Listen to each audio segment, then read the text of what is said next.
आज रियांशला आणायला त्याच्या स्कूलमध्ये चाललेलो. सासूबाई आमच्या नमस्कार करतात, म्हणाल्यात मला पण फेमस करतीस काय तुझ्या संग. लय दिवसानं I-20ची राईड घालतो आणि नजारा हा हा.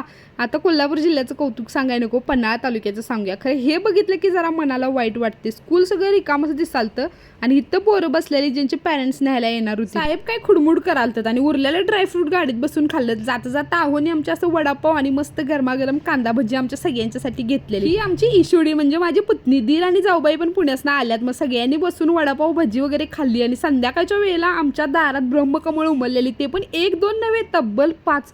आणि काय भारी दिसालती आणि सुगंध तर सगळीकडे असा नुसता पसरलेला आणि डायरेक्ट पानालाही फुलं लागतात. काय निसर्गाची किमया असते ना. आणि ह्याच्या आत महादेवाच्या पिंडीचा आकार तयार होते, त्यामुळे हिची पूजा केली जात्या. ही फक्त रात्रीचीच उमलतात आणि पहाटे झाल्यावर कोमजून जातात. योगायोग म्हणजे काल रात्री सोमवारच्या दिवशीच ती उगवलेलीत. मग आम्ही गल्लीतल्या सगळ्यांनी तिची पूजा केली आणि हे असला अनुभव फक्त गावाकडेच अनुभवायचा.